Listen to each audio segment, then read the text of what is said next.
that you had contacted, you know, the Atacama humanoid group, and if you had anything you could share with us with that.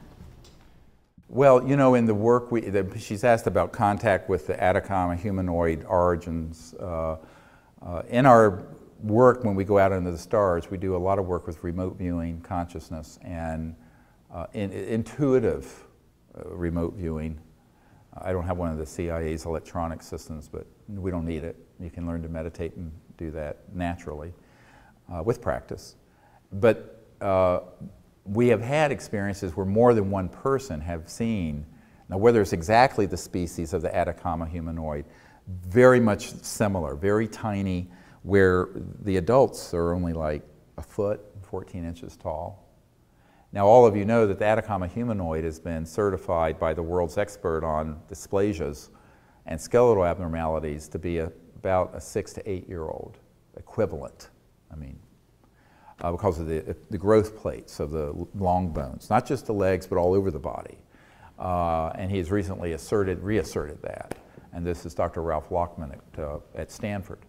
And so the question is whether that particular being is of extraterrestrial origin or some mix, or of a civilization that may have been here for thousands of years, where you get these stories that you hear around the world of I was talking to a man in New York who came to my presentation about the wee people, the little ones, that have been reported in Russia and in the Caucasus and in Ireland and in Puerto Rico. So there is this, you know, you don't know where mythology leaves off and fact and evidence. And one of the things we would like to do, and we may do this year, is a further exploration of just the Atacama mystery of what that is, because it is still a mystery.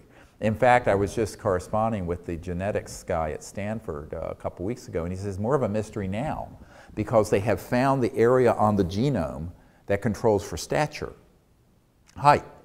And he says it is, and I'm quoting, the chances that it is a mutation or a random event is infinitesimally small. Now this is a guy who heads up a lab at Stanford with 45 PhDs under him, who sent it to the top people in the world. So this thing is more of a mystery now than it was a year ago.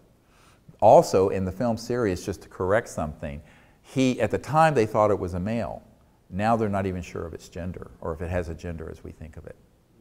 All right, so so maybe it's androgynous, or who knows, or they don't reproduce in the same XY fashion as male, female. The point I'm making is the more we learn about it, the stranger it is, not less, which would point to something extraordinary, but we can't claim that. We don't know. And of course, there's no genetic database of extraterrestrial species. Well, maybe the National Security Agency has one. I don't. But that means that the Stanford professor doesn't either. And so what he did was run, when we took the clippings off the rib of this little guy, or girl, or whatever, we took the bone marrow, and he got an excellent genetic sample, ran it, just automated, computerized. It wasn't done by hand. That takes years and billions of dollars. Through the 2,500 ethnic groups that are known on the planet. And 91% matched, 9% didn't. Very large unmatched. It's 32,000 base pairs of genetic material did not match. In other words, completely unknown from a very good sample at the best 3 reference labs in the world. So that means that, now a gorilla is 98.7% identical genetically to you and me. Well, maybe more to me than most of you. But I'm big and I'm furry and I'm muscly, so I'm more of an ape. But the Atacama humanoid is 91. And to give you some perspective, the Neanderthal, which is a totally different species from Homo sapiens, is 99.5% identical to modern Homo sapiens. So we're dealing with something here that we don't know.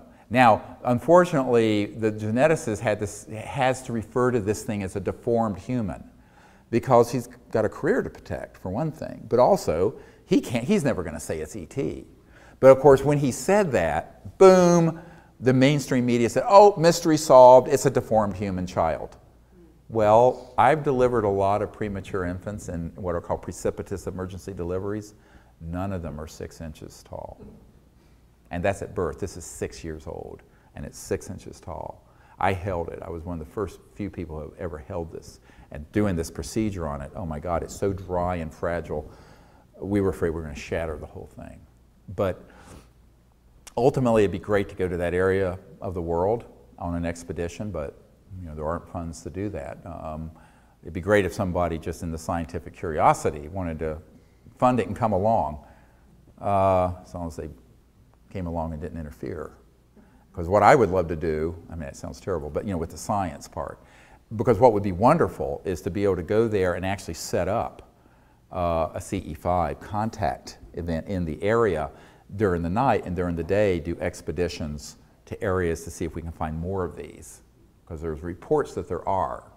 Now, whether that's true or not, they're a bit apocryphal. But if there are, everyone agrees in the scientific community we're working with, if you get 2 of these, it's game over, it's dispositive, this is not a human. You would not get 2 deformed creatures identical that would be this bizarre, with 10 ribs, all the anomalies you see in the photos and the CAT scan that's on our website. So if people want to get caught up on that, if you go to seriousdisclosure.com, there's an evidence button, and there's one that's just for the Atacama humanoid, and you can catch up with that. But my own feeling is that when we've had these experiences with some of these very, very small, tiny ET civilizations, they're very interested, I believe, that we're sort of exploring the possibilities of this. And we don't know if there's a direct link between those two, or maybe this is some distant cousin. Or it may be something completely indigenous to Earth that's a humanoid that we've never known about. The Earth, the Earth holds many mysteries, and I think that we have to keep an open mind about what the possibilities are.